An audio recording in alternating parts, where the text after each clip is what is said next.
Okay, let's talk about this e-collar for training your dog. Comes with two manuals. One's for using the actual device. One's top tips for training your dog. It also has a remote, a collar, and has a charging cable, and a few other things. For instance, some contacts that you can put onto, screw into the back here, that will enable the what they call the stimulation mode, which most people would consider the shock mode. If you leave those off, then the shock mode doesn't work, and you're left with the vibration mode and the audio mode. Okay, now the remote has a power button on one side, and on the other side has a light option, which I initially thought was to light up the LED, but it's actually to light up the collar. And then a button that says 1, 2 to switch from dog 1 to 2 if you have more than one dog. It only comes with one collar, but you can add more. Now, it says in the manual that it'll do up to 6 dogs, although this button only has a 1 and a 2 on it, whatever. So, you can add more collars, but they're sold separately. So, we got a vibration button, we got a shock button, we got an audio button, and we have an e-clicker button. Now, this is the reason I ordered this device, because it's the only one I know of that has an e-clicker option on it. However, it doesn't function as I expected, and we'll get to that in a minute. There's also a dial here that you can rotate that will increase or decrease the sensitivity. For instance, you rotate it like this. I'm on the e-clicker mode, which is that little thumbs up thing. So let's switch to the vibration mode. Okay, so you can see that I can go through the numbers here and change the sensitivity or the amount of vibration. So it goes all the way up to 36. I'll leave that on the counter so you can see. That's 36. And this is 1. So there's quite a difference between the two. As you can see from the screen, you can go forwards and backwards all the way through the numbers, or backwards this way, which is nice, but at the same time you got to be careful, because if you happen to be using a low sensitivity and you accidentally hit it just a little bit, you're all of a sudden you're on the maximum sensitivity. So I don't actually like that feature. I wish that it went to 0 and then you had to go the other way. But I can see both sides of it. So this tells you that I'm on the vibration mode, that little vibrating thing there. Again, like that, it's going to vibrate. Then there's an audio mode here. And again, there's different levels that you can do too. I think it goes to 9. They're different noises, not just different volumes, right? And then this would be the shock. I haven't enabled the contacts, but it has a substantial number, 118 levels that you can go through on the shocker. Okay, so it functions the same way that pretty much every other e-collar on the market does. It's got USB-C charging on both devices. It's pretty compact.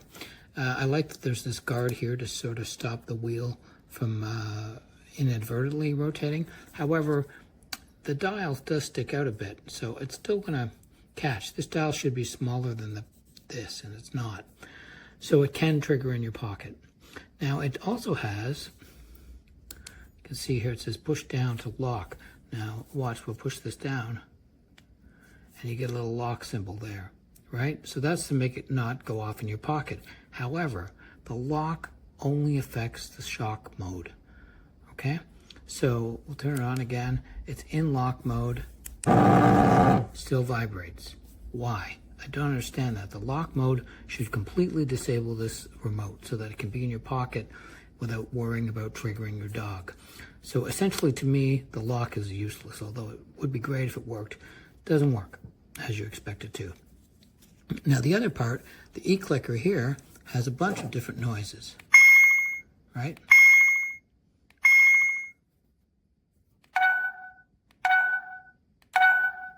Sounds great, right? It's very audible. Your dog's going to hear that. Different noises, which is great because you can pick a noise and you can stick with that. And then if you accidentally are just learning how to clicker train and you screw up one of the noises, so that it's no longer useful, you can switch to a different sound, which is great, because most clickers all just make one sound. However, when I ordered this, I assumed that these noises would be here. They're not. They're on the remote. Okay, so I can turn this completely off, and they'll still work. So I've now turned this device, turned off the collar. E-clicker still works. So, positives of that, you don't have to have the collar on your dog at all to use the clicker, which might be great, you know. But I specifically ordered this because I thought I'd be able to clicker train my dog at a distance, because I thought that audio was going to be coming from this collar. So the dog could be 30 feet away, 40 feet away, and I could be clicker training, which is very difficult to do with a regular clicker. So it doesn't operate that way. So I'm disappointed with that aspect of it, but that might just be my ignorance. Maybe that's a silly thing to have expected. You can still, I guess, use the audio feature on the collar, because it also has multiple noises. So maybe you could use this as a clicker train, right? I don't know whether that would be logical or not for the dog. So it functions as a training collar, as you would expect it to. So there's the beeping. So maybe you could use that to clicker train. The noises are obviously far too long. I think maybe one is the shortest. That's the shortest. It's still too long though for clicker training. So it's unfortunate. I would recommend this to you if you just want an e-clicker that doesn't need a collar. It can work for that. And I'd recommend this to you if you want a training collar, because it does function as you would expect. But if you're thinking that you can clicker train at a distance, you're mistaken. And if you think that you can lock this device down and put it in your pocket and not shock your dog, not buzz your dog, then you're also mistaken. So it's unfortunate. It could be an excellent device. If they change this lock to make it lock down the entire device, and if they made these noises audible here, great. Even if they did either one of those, it would be vastly improved. So it's decent. I've tested lots of these training collars, and this one's above average, I'd say, as far as design. It's very lightweight, and it seems well made and robust. But I just think that it's a marketing mistake to make it sound like this is actually a function of this. I mean, I could do this on my phone if I wanted to, right? So that's unfortunate. Anyway, that's my review. I hope you found this useful. Donc voici le collier. Ici vous avez l'émetteur. Donc on va avoir ici la fonction LED du collier. Il s'allume, il s'éteint en haut à gauche. Ici vous pouvez contrôler jusqu'à 5 chiens. On avait connecté un deuxième hier. Ici vous avez le bouton on-off. Ici vous avez la fonction bruit. Vous avez 9 bruits différents.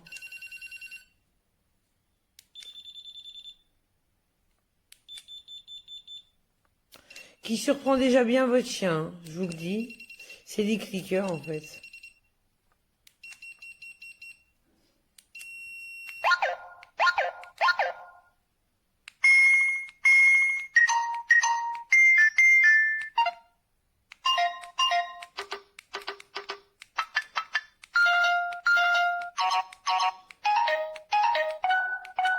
L'e-clicker, il est vraiment efficace. Même ma chienne, hier, elle était scotchée, en fait. Après, vous avez le mode son, hein, comme je vous ai montré. Vous avez le mode vibration.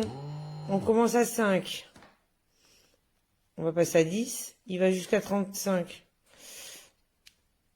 10.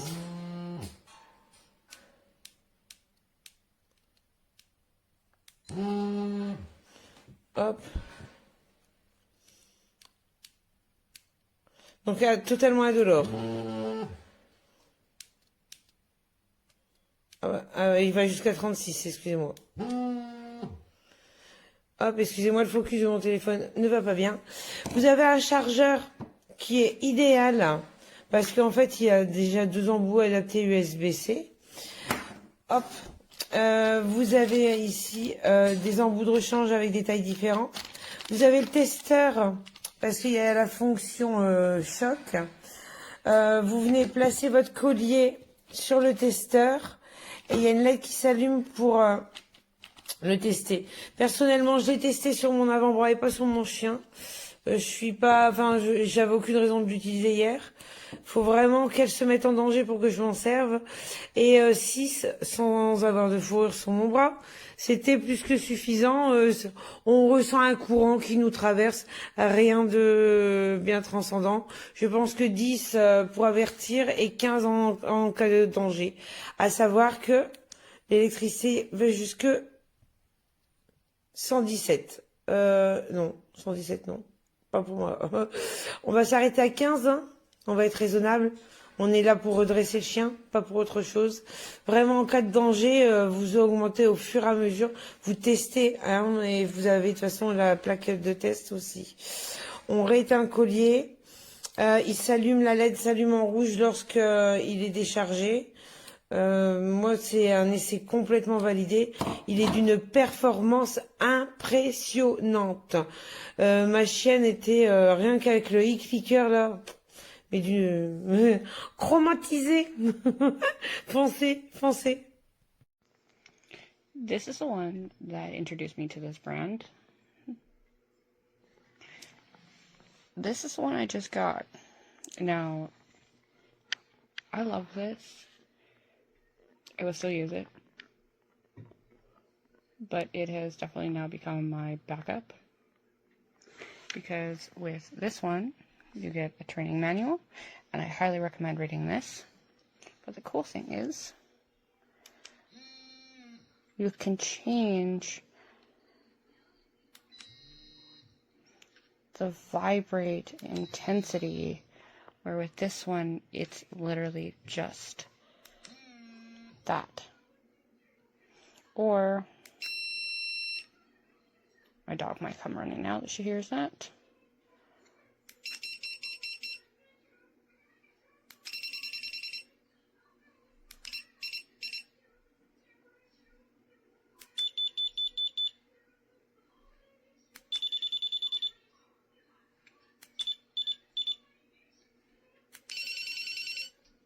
Okay, that one sounds like a cell phone.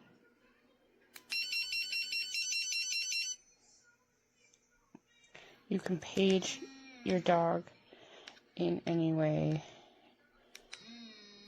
and change the intensity. And I don't use this, so I'll never know. But the other cool thing is if they come,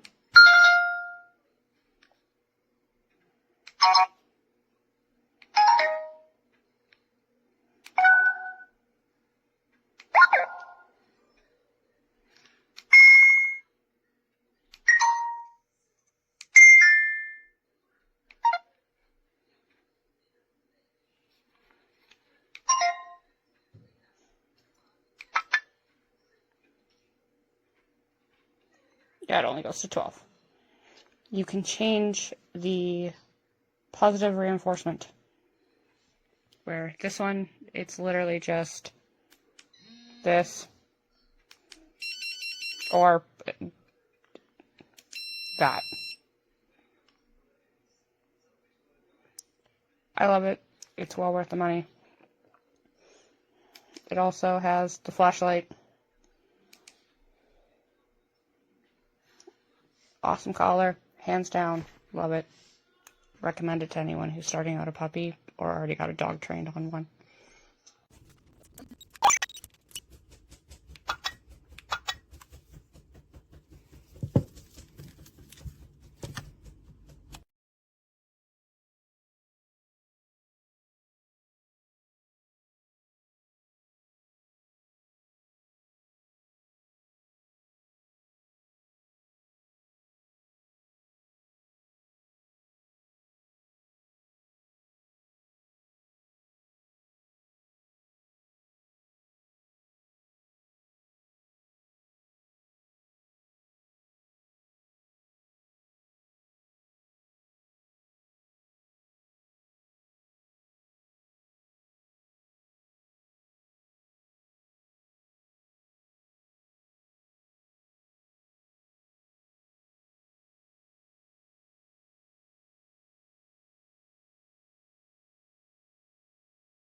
And here's our new training collar.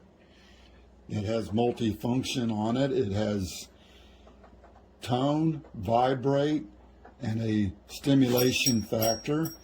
This is your on-off. It shows it's on tone.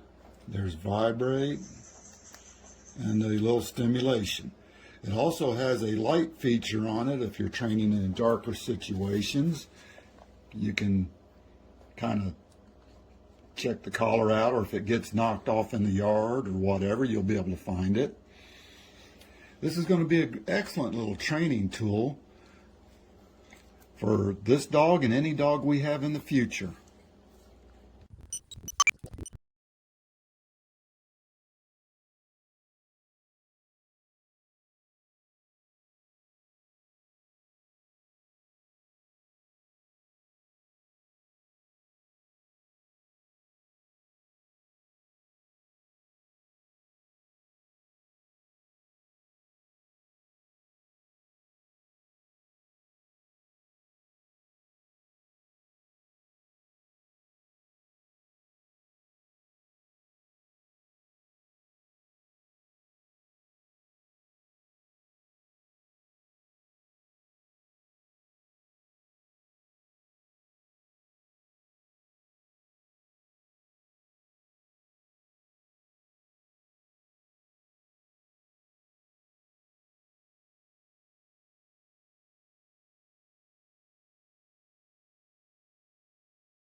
C'est bien.